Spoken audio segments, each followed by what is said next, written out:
Buenas noches, jóvenes. Mi nombre es Alejandro Álvarez González. Soy médico forense. Estoy dando la cátedra de medicina forense para la carrera de Derecho y también medicina legal para la carrera de medicina. Hoy vamos a ver un tema que se llama embarazo, una investigación de una víctima embarazada. A veces van a ver que este tema es casi teórico médico y al final vamos a ver en qué casos se pueden aplicar en casos de problemas legales. Pero para la próxima posición, que es aborto y medicamentos abortivos que dañan el feto, aplicadas durante el embarazo, entonces sí lo vamos a utilizar. Este contenido que vamos a ver aquí es complementario, entonces lo vamos a ver en tres partes, ¿verdad? Para que luego lo apliquemos y lo utilicemos cuando estamos haciendo una investigación en aborto. El embarazo, voy a comenzar siempre por definiciones sencillas, fáciles, y a veces pues van a considerar, de, no, doctor, pues esto es pura medicina. Pero tenemos que aprender cómo observar a una persona del sexo femenino y con verla, examinarla, podemos determinar un embarazo. El embarazo pues comienza cuando hay una relación sexual y se produce la unión del óvulo de la mujer con el espermatozoide del hombre. Y ese va a formar un cigoto que se va a implementar o a acomodar, implantar en el útero, dentro del útero. ¿Sí? Y el desarrollo de un niño, todo eso va a implicar cambios morfológicos, cambios metabólicos, fisiológicos, hasta formar un niño completito y darle parto. Todo ese proceso es un embarazo. De acuerdo a las semanas de gestación, vamos a decir que el embarazo va a presentar, de acuerdo al parto, si está ya formado el niño o no está formado, entonces lo vamos a clasificar o se clasificar en atérmino, pretérmino y postérmino.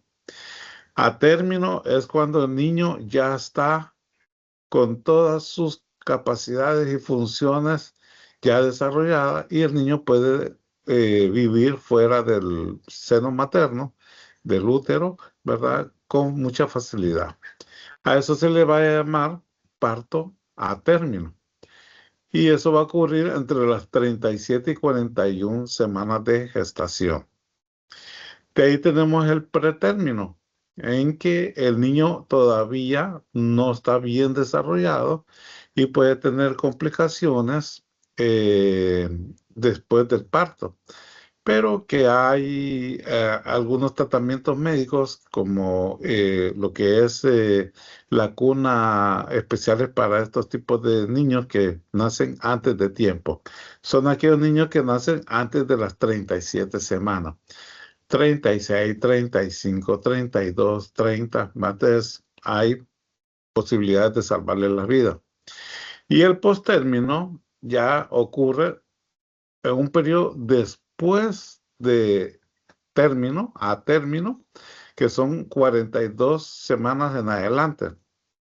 Y aquí el niño ya crece demasiado, ya hay demasiada formación de grasa, crece tan grande que no puede pasar por la vagina o de repente hay alguna alteración que esté provocando que el niño esté fuera de término, ¿sí? Esas son algunas indicaciones que los médicos utilizamos ante la evaluación de una persona. Acá tenemos en esta fotografía del lado derecho los tamaños.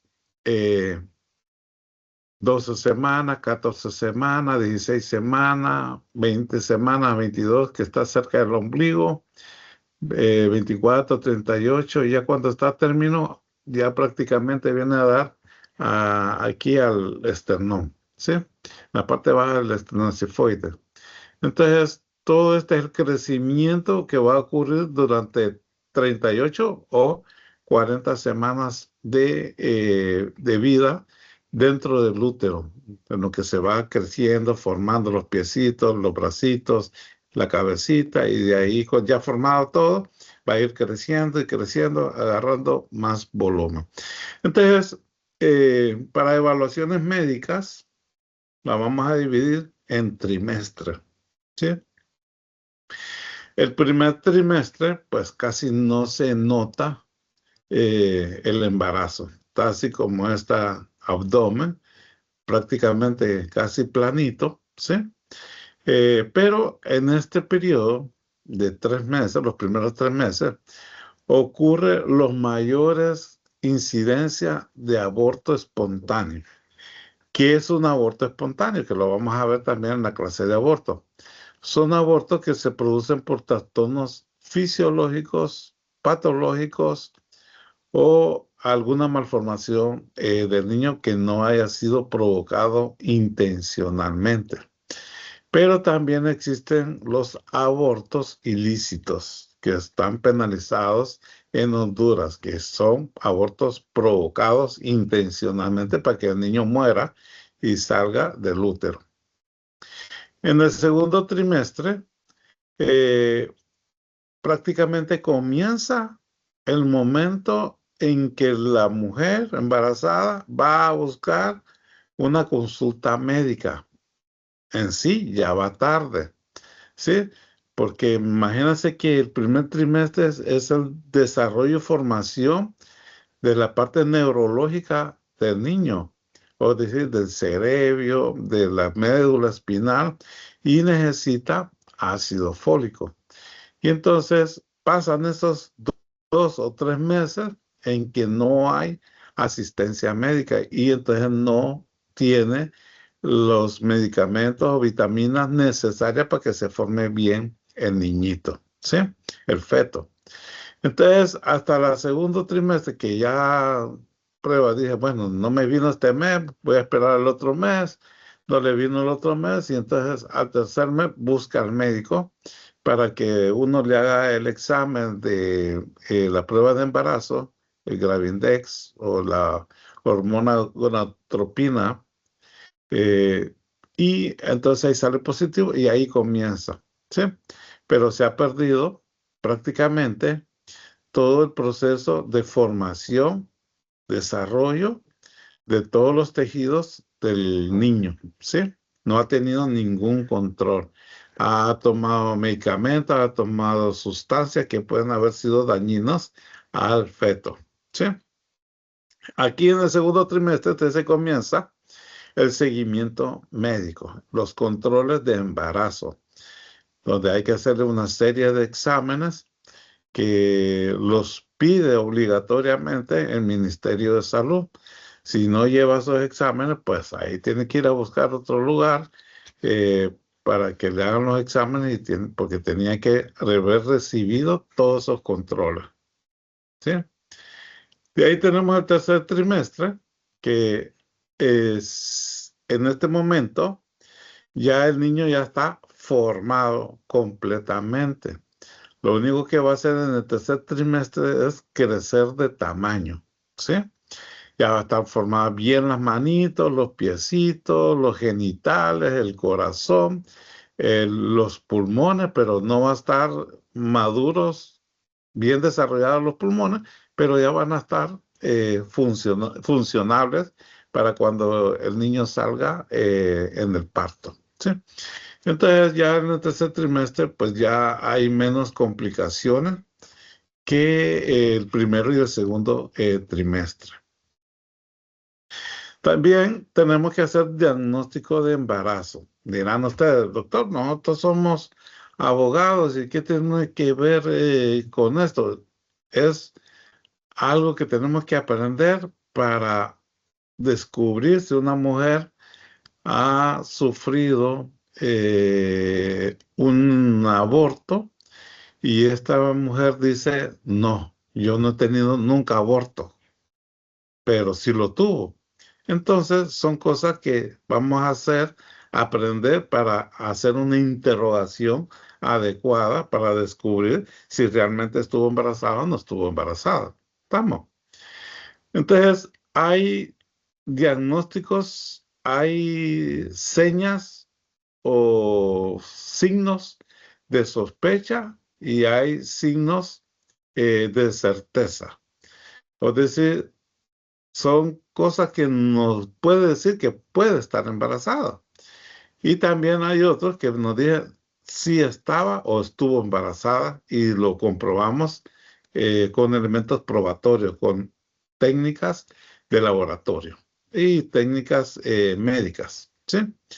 Pues dentro de los sospechosos tenemos la ausencia del periodo, que se le va la menstruación, eh, mareos, náuseas, vómitos, aumento de la frecuencia de orinar, manchas en la piel alrededor de la areola y la línea alba y la formación de estrías.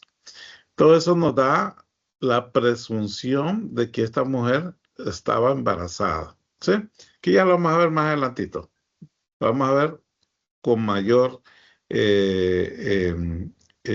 descripción para que ustedes lo entiendan. Estos son los signos de certeza. Con esto nosotros vamos a comprobar que esa mujer estaba o está o estuvo embarazada, ¿sí? Uno, haciéndole la prueba de embarazo, el Gravindex o la prueba rápida. ¿Qué es lo que va a medir esto? La hormona gonadotropina coriónica humana, el HCG. Entonces tenemos que a una mujer sospechosa de embarazo tenemos que hacerle la prueba de embarazo, ¿sí?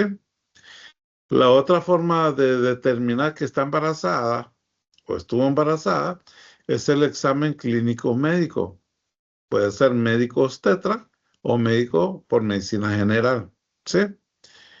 También vamos a utilizar aparatos de apoyo como el Doppler. El Doppler es uno que emite sonido y sondas sonoras, y entonces estas sondas sonoras rebotan y van al aparato de nuevo y este los emite en un parlante, ¿sí? Te magnifica los sonidos que está produciendo el corazón del niño. El estetoscopio también es un aparatito que nos colocamos en las orejas y tiene una membrana que la colocamos en el abdomen de la mujer y buscamos el latido del niño. Ahí vamos a escuchar entonces los latidos de la mujer embarazada y los latidos del niño, en el caso de que esté en vivo. Y el otro que es más especializado es el ultrasonograma, el ultrasonido de útero y anexo. Eso nos va a dar la certeza de que ahí hay un niño. Bueno, acá tenemos la prueba de embarazo. La prueba de embarazo se produce por una hormona que lo produce la misma placenta, ¿sí? Por acción de la placenta en el plasma materno y después va a aparecer en la sangre. ¿Cómo se obtiene? Bueno, con muestras de orina y muestras de sangre. Va a salir positivo 10 días después de la concepción.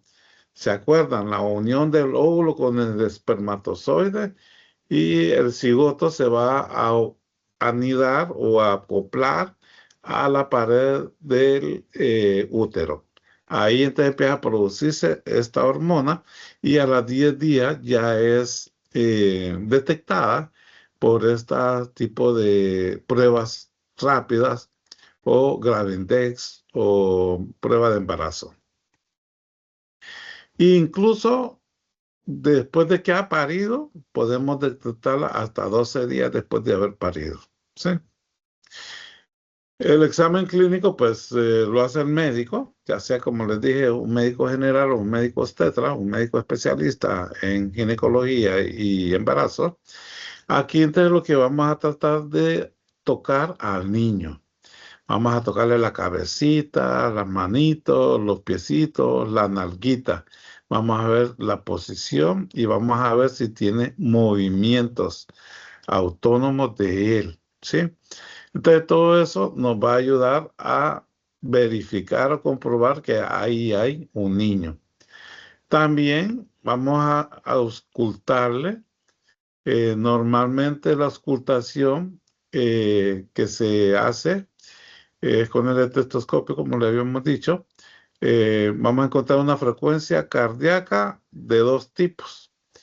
Una que es del bebé, que oscila entre 140 y 160. Y una que es de la madre, que va a tener una frecuencia entre 60 y 100 latidos. Entonces, hay dos latidos con diferentes frecuencias. Normalmente la del feto, cuando ya se detecta, es más rápido, ¿sí? La auscultación del latido cardíaco con Doppler, que es un aparatito, no tiene imagen. Si ven el cuadro de abajo, este es un ultrasonido. Pero el Doppler es más chiquitito, más portátil, así como este aparatito que tengo yo acá, que tiene una cable con un tira el sonido, ¿verdad? Detecta el sonido del corazón y entonces yo voy a escuchar aumentado el latido cardíaco. Y esto ocurre porque con el estetoscopio o con el PINAR, que no pude poner la fotografía, no me dio tiempo, lo voy a escuchar hasta las 17 y 19 semanas de gestación. Pero con el Doppler lo puedo detectar a las 12 semanas. El ultrasonido ya lo detecta de 8 semanas en adelante, ¿sí? Ya está formadito el corazón, ya podemos verlo, sus partes de su corazón latiendo. Entonces el ultrasonido pues me da la certeza del embarazo, así como está esta doctora acá revisando el niño. Acá está la cabecita, aquí está el cuerpecito, aquí están los piecitos. Va a ver el latido cardíaco a este nivel, se van a mover, se va a ver toda la válvula y va a ver el sonido. Y se van a ver los movimientos del niño. Y lo que está aquí negrito es la placenta. Perdón, el líquido amniótico, y esto de arriba es la placenta, ¿sí? Entonces, igual puede verlo mucho antes todavía. Ya esto está formada a 8 semanas, pero puede haber el embrión a la vez con el ultrasonido, que es bien pequeñito. En 2, 3 semanas se puede ver ya la parte de donde va a formarse la placenta y el embrión, ¿sí? Y eso nos dice que está embarazada. Bueno, la sospecha del embarazo, pues son signos que nos orientan. Los anteriores, estos que están acá, nos confirman el embarazo, ¿sí? Pero hay situaciones en que nos van a orientar, ¿sí? Nos van a decir, esta mujer estuvo embarazada o está embarazada. Probablemente está embarazada. Uno es que le falte la menstruación. Lo único que hay que preguntarle es cuándo fue su último periodo, cuándo tuvo el último sangrado por la vagina, ¿sí? Porque a veces uno dice su periodo y no saben qué es su periodo. A veces le dice uno menstruación y no lo saben. Pero entonces hay que preguntarle más claro, más sencillo, ¿cuándo fue la última vez que sangró por la vagina? ¿Sí? Y entonces le va a decir la fecha y vamos a ver que tiene más de 30, más de 28 días, porque si ella se va a acordar de la última vez que tuvo su periodo. Pero desgraciadamente hay otras cosas que pueden llegar a provocar el retraso de la menstruación, como por ejemplo enfermedades ováricas, como quiste de ovario, tumores de ovario, enfermedades renales, enfermedades tiroideas, enfermedades hipofisiarias, que van a generar hormonas como que si estuvieran embarazadas y no están embarazadas. Y entonces eso hace que el organismo detecte mal y entonces se quita la menstruación, pero son tumores. Otra presunción son los vómitos y las náuseas. La mayoría, un 99%, hay un 1% que no tiene nada de vómitos ni náuseas, ¿sí? Pero la mayoría aparece entre las 8 y 20 semanas de embarazo, ¿sí? Principalmente por la mañana. Y esto nos va hay mujeres que vomitan muy frecuentemente. Es demasiado el vómito, la hiperemesis se llama gravídica, vómito por embarazo, así se llama hiperemesis gravídica. Entonces va a ocurrir que se van a deshidratar y estas personas pues se van a sentir mareadas, con presión baja, ¿verdad? Entonces por náuseas y vómito. Entonces la mamá, la sobrina, la tía, le van a decir, ¿está embarazada? Lo primero que le preguntan es eso, ¿sí? Igual empieza a sentir olores raros y estos olores, aunque sean olores agradables para uno, para esa mujer que está embarazada, sienten desagradable y puede desencadenar náusea y vómito. También les da deseo de mucho comer cosas sólidas, principalmente aquí en San Pedro Sula, el mango, pero no mango maduro, sino que mango verde con sal, con chile, ¿sí? A eso se le llama pica o antojos, ¿sí? Entonces va a cambiar la alimentación de esa mujer que está saliendo embarazada. Igual otros signos de sospecha es la somnolencia, síntomas, mareo, fatiga. Somnolencia es que tiene mucho sueño. Mareo es la inestabilidad del cuerpo. Fatiga es el cansancio. Se cansa con mucha facilidad. Astenia es que se le quita el hambre, ¿sí? Y adinamia, pues no hay deseo de hacer las cosas. Todo esto aparece en las primeras mes de embarazo y va a ocurrir porque acuérdense que ya no solo es una persona, sino que son dos personas. Por lo tanto, hay mayor gasto de volumen de sangre en el cuerpo, que hay una redistribución de la sangre de la mujer embarazada. Hay parte de la sangre que va al útero, a la placenta, al niño, y eso va a llegar a provocar todos estos síntomas, más el estímulo hormonal y nutricional que pueden llegar a tener la mujer embarazada. Entonces, nos va a llegar a provocar estos síntomas que nos van a sospechar, vamos a sospechar que tiene un embarazo. La poliuria y nocturia, estamos hablando de que el útero, por el crecimiento del útero va a comprimir la vejiga. Y al comprimir la vejiga, entonces va a tener más deseo de ir a hacer pipí, de ir a orinar. La frecuencia de estar orinando en el baño va a ser mayor de lo normal, e incluso hasta en la noche, que se llama nicturia, ¿sí? El, También van a sentir pesadez pélvicas. Y la pesadez pélvica es porque el niño va ocupando un espacio en el abdomen. Y ese peso del niño va a producir congestión en esa región y va a tener esa sensación de que hay algo ahí.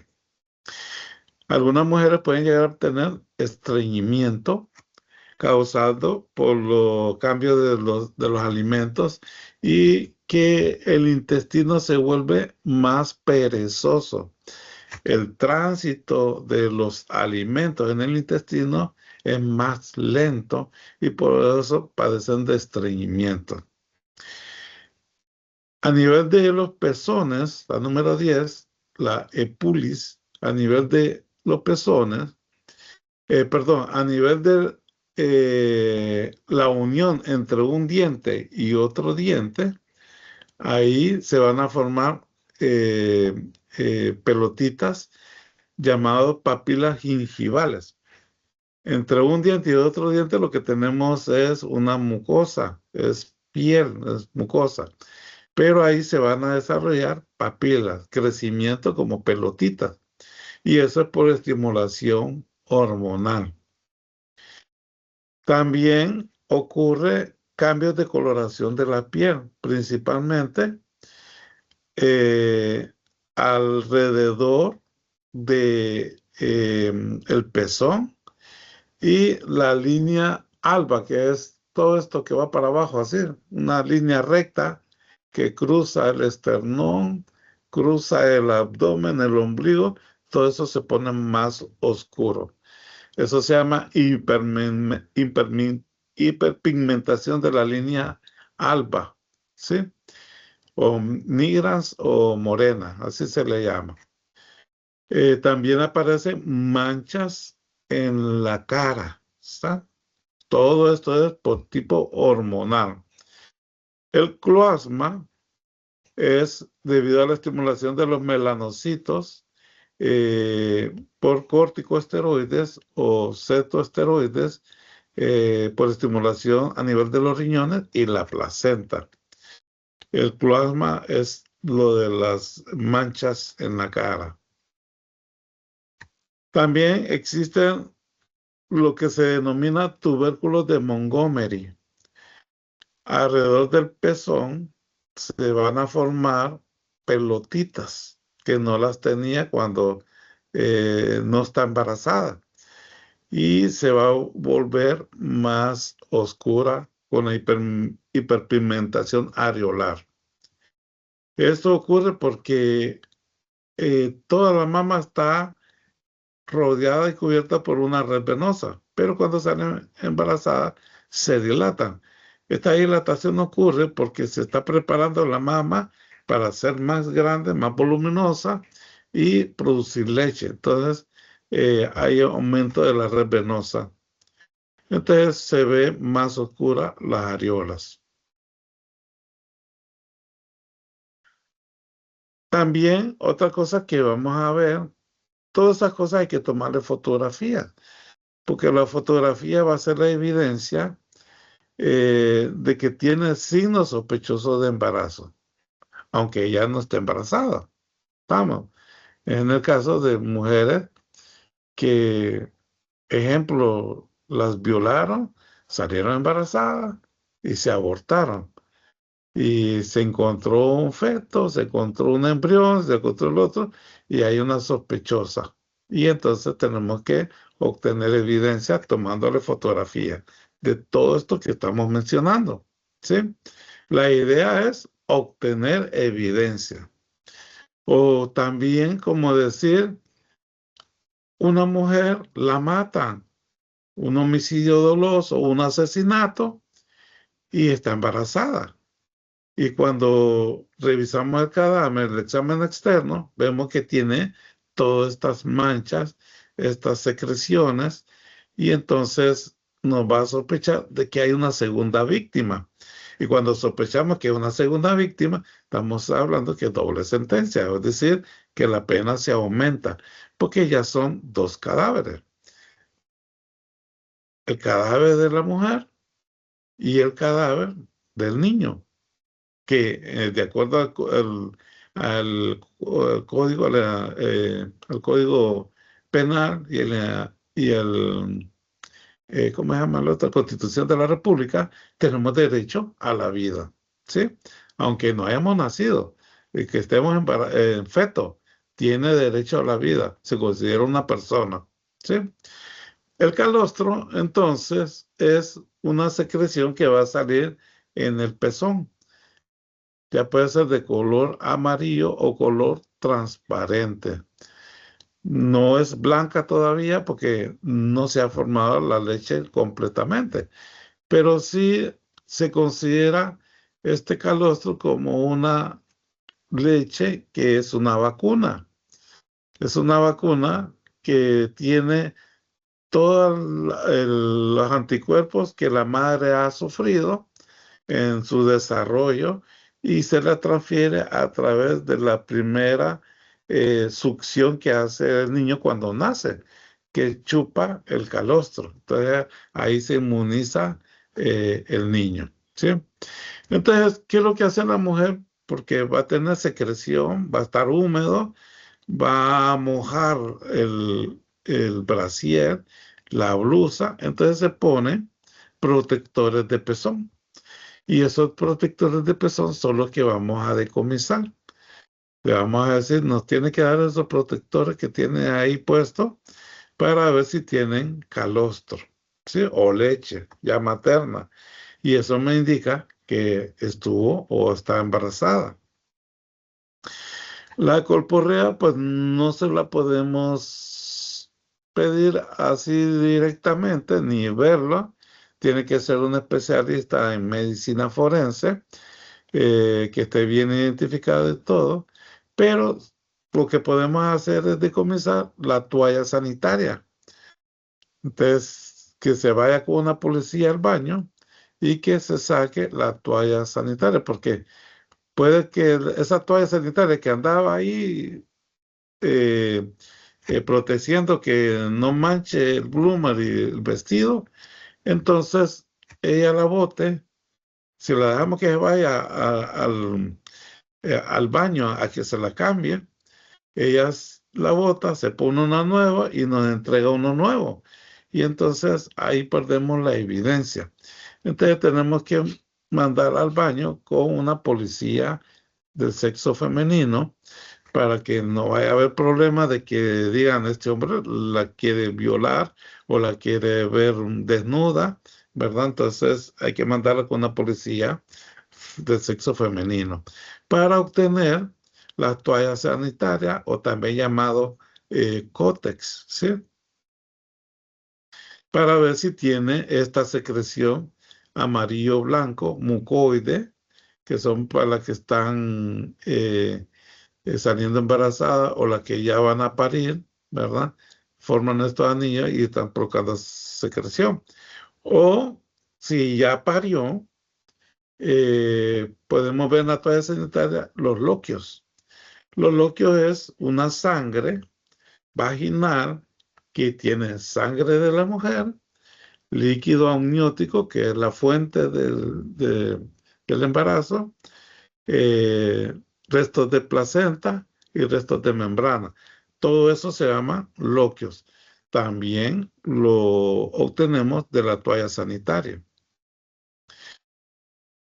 También el abdomen crece y va a crecer dependiendo del tamaño que tenga el feto por la evolución en tiempo de este feto.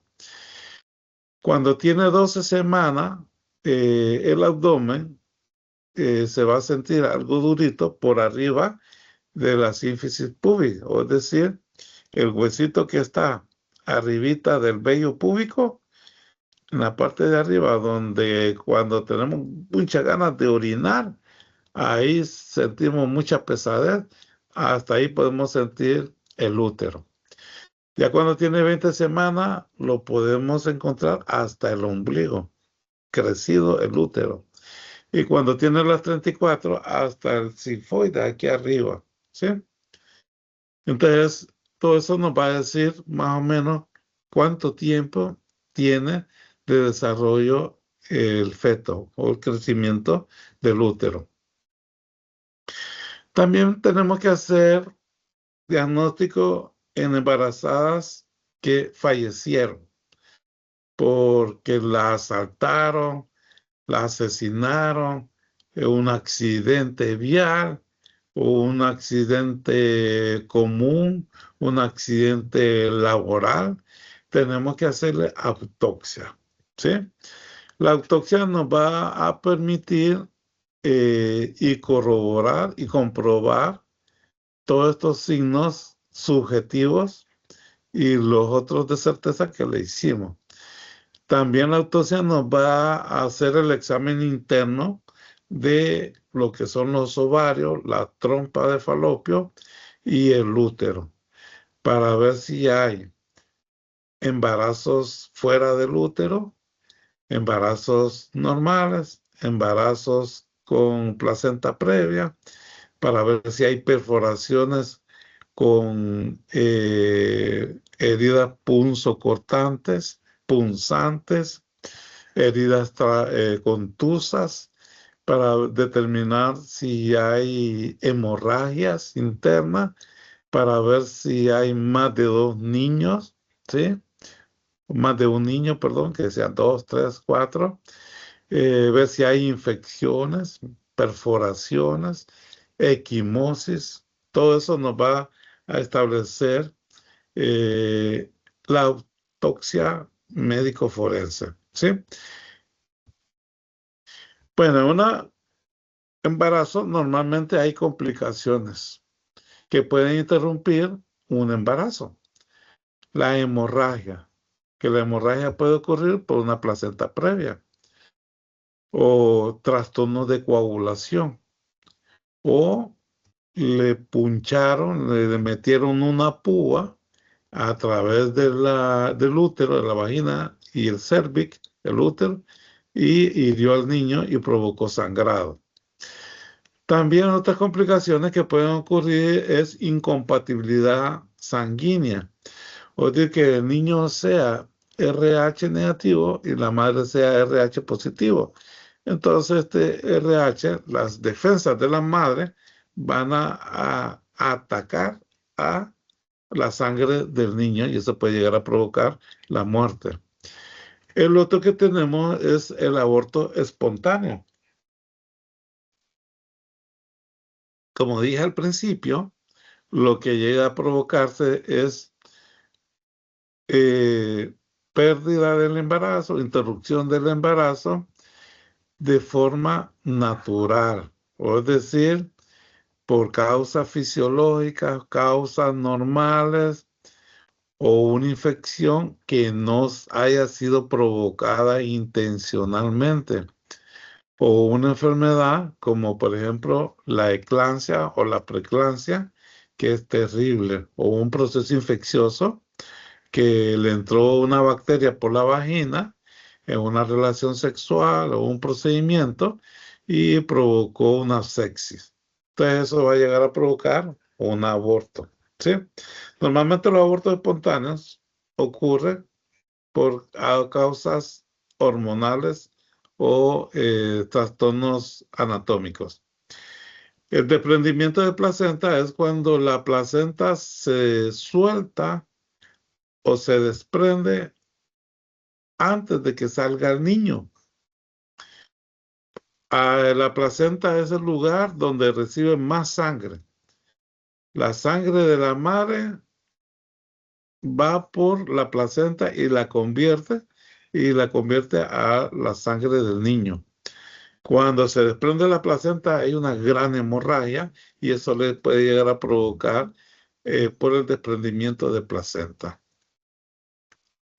La placenta previa es cuando la placenta está a la salida del útero y el niño está al fondo, cuando debería ser al revés.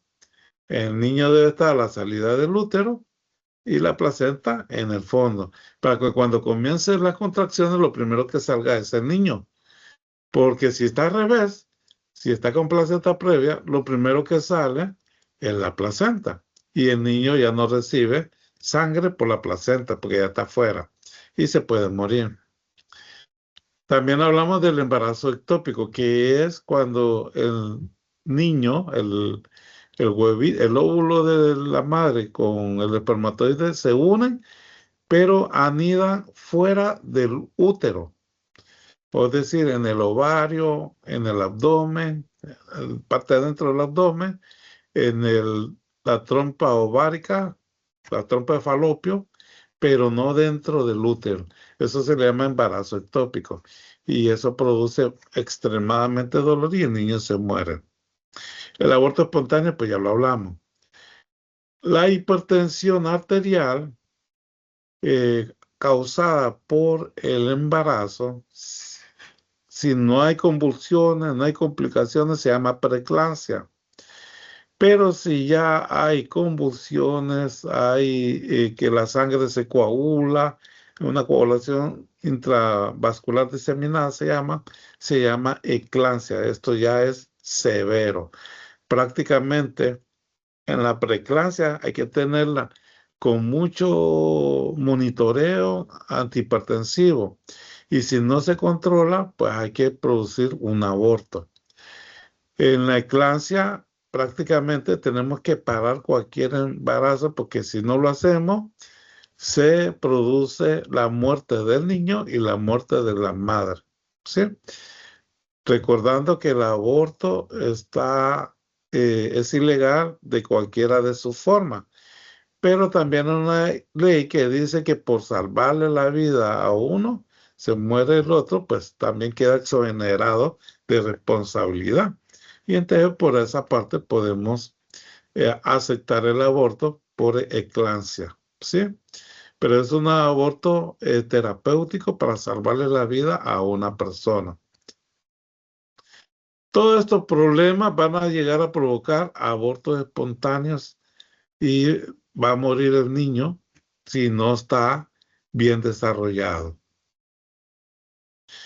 Bueno, vamos a ver ahora en qué casos hay una intervención legal en el embarazo. Es decir, que la fiscalía entra en acción o el Ministerio de Trabajo entra en acción. ¿Estamos? Mala praxis por uso de medicamentos prohibidos durante el embarazo. Eso lo vamos a ver el día de mañana. Todos los medicamentos que se pueden usar en una embarazada y los medicamentos que no se pueden utilizar en la embarazada porque podemos demandar a un médico por un maltratamiento que le esté dando medicamentos prohibidos que alteran de forma al niño, dañan al niño. Y eso está estipulado en el Código Penal del artículo 203. Ahí se le pone la referencia para que lo lean, ¿sí? Mala praxis por mal control del embarazo. Todo procedimiento que se haga mal y produce daño al feto, entonces va a estar en el artículo 203 también. Mala praxis por procedimientos invasivos innecesarios con daño fetal, como por ejemplo las radiografías, rayos X. Los rayos X green, que son los normales para ver si un hueso está fracturado, pero también se utilizaba para ver si el niño venía de cabecita o venía de nalga, no había duda, ¿verdad? Entonces que en un tiempo pues no había un ultrasonido y se utilizaba, pero ocurría que cuando se hacía en etapas tempranas del embarazo provocaba malformaciones congénitas. Entonces se dejó de usar las rayos X, pero en algunos lugares todavía sigue siendo rayos X. No hay ultrasonido, pues hay que hacerle rayos X, pero nos pueden demandar por un procedimiento invasivo innecesario y aplicando el artículo del Código Penal 203, ¿sí? A menos que esté justificado, es decir, que pongamos en el expediente que no había ultrasonido, que no había otra técnica, que el examen físico de el cervix no se podía detectar si estaba la cabecita o estaba la nalguita para determinar si había que ser cesárea o un parto normal, ¿verdad? Entonces a veces ocurren esas dudas. Entonces ahí pues está justificado hacer una radiografía si no hay ultrasonido. Terminación, ¿en qué otros casos hay una intervención legal? Terminación del embarazo con sospecha de abortos provocados. Pues los abortos son ilegales, son penalizados, ¿sí? Hay aborto con consentimiento, que lo vamos a ver pasado mañana. Hay aborto sin consentimiento, pero que no hay amenaza, intimidación. Y aborto sin consentimiento, que hay amenaza e intimidación. Están establecidos en el Código Penal de Honduras. Lo vamos a ver pasado mañana. También está la famosa cesárea prematura. O dice, se hizo un diagnóstico en la edad del feto. Ya vemos que podemos hacerlo con un ultrasonido y determinar qué edad tiene el feto. Porque a veces el agua que está dentro del útero es demasiado y hace que el abdomen se hace tan grande que pareciera que ya está a término ese niño. Entonces, a veces se hacen malos diagnósticos y se meten a cesárea. Y la cesárea, cuando se hace la cesárea, sale un niño prematuro, extremadamente chiquito, que no puede sobrevivir por sí solo. Y entonces hicimos un error en el diagnóstico de la edad que tenía el niño en ese momento. Y si hay cunas especiales para mantener a prematuros muy pequeños, pues se le puede salvar la vida. Pero si no hay cunas especiales para este tipo de niños, se mueren. Y eso puede llegar a provocar una demanda. También tenemos la discriminación por embarazo, que eso lo ve el Código del Trabajo, la trata de personas. Despido laboral por embarazo, que ocurre, esto es totalmente ilegal. Despedir a una persona, entonces se establece una demanda como respaldo al Código del Trabajo de Honduras. Simulacro de embarazo en caso de que una mujer esté en fase de divorcio y no quiere divorciarse, quiere que el marido siempre se mantenga, entonces hace un simulacro de que está embarazado y ya pues el marido pues ya lo piensa un montón de veces y decir, no, pues ahí viene otro niño, entonces el divorcio se cancela, ¿sí? Y al final pues en algún lado del código de familia o el otro, el simulacro de embarazo debe de tener alguna consecuencia legal. Pues en esta parte pues no les digo en qué artículo hay porque no lo sé. Ahí sí les soy sincero. Exposiciones por radiaciones innecesarias con daño fetal, que es la rayos X que mencioné. Aquí tenemos otro artículo que también está contemplado en el Código Penal de Honduras, que es la omisión de los deberes de impedir los delitos o su promoción. Está en el artículo 207 del Código Penal. Ejemplo es que a una niña, a una menor de edad, la violaron y salió embarazada. Y ocultaron ese embarazo, ¿sí? Y no hicieron la acusación. O es decir, están impidiendo, no impidieron el delito, no se estableció una demanda contra el agresor por andar cubriendo porque la gente no se dé cuenta que salió embarazada de una violación. O que esta niña sufra agresiones sexuales por una relación con un muchacho que sea novio y que los padres permitan esa relación siendo menores de edad, ¿verdad? Y no lo denuncie ante la agresión física del novio ante la fiscalía. Entonces ya ahí el artículo 207 ya habla de la responsabilidad de los padres. Desgraciadamente, pues los padres también pueden quedar penalizados igual contra el agresor, ¿sí? Lesiones lesiones por imprudencia. Está el artículo 199, el artículo 200 y el artículo 202. Acá, pues, acuérdense que las lesiones por imprudencia son daños físicos o daños mentales que puede sufrir una persona, pero no hay intención de hacerle el daño, sino que como consecuencia de algo que no hubo la intención, provocó ese daño físico. También está por homicidio doloso, homicidio por asesinato, ¿sí? Y homicidio imprudencial, ¿sí? Todo esto nos van a llegar a producir en una embarazada, claro está. Tenemos que intervenir para investigar por qué razón murió, quién la mató y que si estaba embarazada, el niño murió, pues ya es un doble homicidio, ¿sí? Ya hay otro cadáver dentro de la mujer. Bueno, de este no voy a hablar mucho. El embarazo psicológico, a veces hay mujeres que no pueden salir embarazadas y de repente tienen síntomas de embarazo, pero es un embarazo psicológico.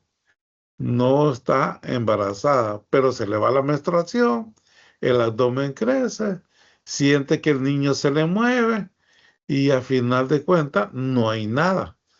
¿Va? Entonces, es un embarazo psicológico donde puede haber hasta incluso disminución de las hormonas hipofisiarias que van a llegar a provocar la amenorrea, es decir, la falta de la menstruación.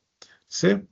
Entonces, a veces una evaluación médica pues descarta eso. También está el falso embarazo por el embarazo mola y dantiforme. Es decir, nació la bolsita donde va el niño, parte de la placenta, pero no hay niño. ¿Sí? Y entonces, y nosotros sospechamos porque el niño va, el abdomen y el útero va creciendo muy rápido. Y entonces mandamos en ultrasonido y vemos que no hay ningún niño. Y ahí se les hace una legrado. ¿Sí? Bueno, no sé si tienen preguntas, dudas, comentarios.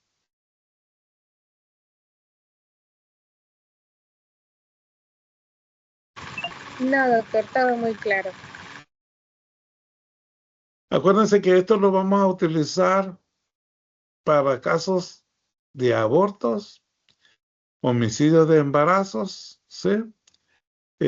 O todos esos casos que vimos ahí, daños al feto por una mala praxis médica. También puede haber una mala praxis porque la mujer tomó sobredosis del medicamento. Uno tiene que revisar el expediente del médico para ver cuál es la dosis y si es la que corresponde por criterios médicos.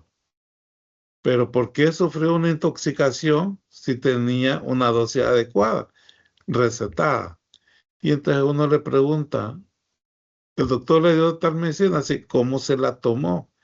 No le diga, esta medicina que el doctor, usted la tomaba cada 8 horas. Le va a decir que sí. Entonces hay que preguntarle cómo se tomó esta medicina que le dio primero el nombre de toda la medicina.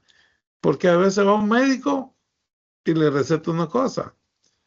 Va otro médico y sigue con la receta de este médico y sigue y toma las del siguiente médico. No le dice, mire doctor, yo fui a otro médico y este médico me recetó eso. No le dice nada. Y él le dice, ¿usted está tomando algo? No, yo no estoy tomando nada. Y entonces ahí hay problemas de comunicación entre el paciente que no nos está diciendo toda la verdad. Y eso puede llegar a provocar malformaciones, muerte del feto durante el embarazo o la pérdida del embarazo. Bueno, jóvenes, si no tienen preguntas, nos vemos el día de mañana. Buenas noches a todos.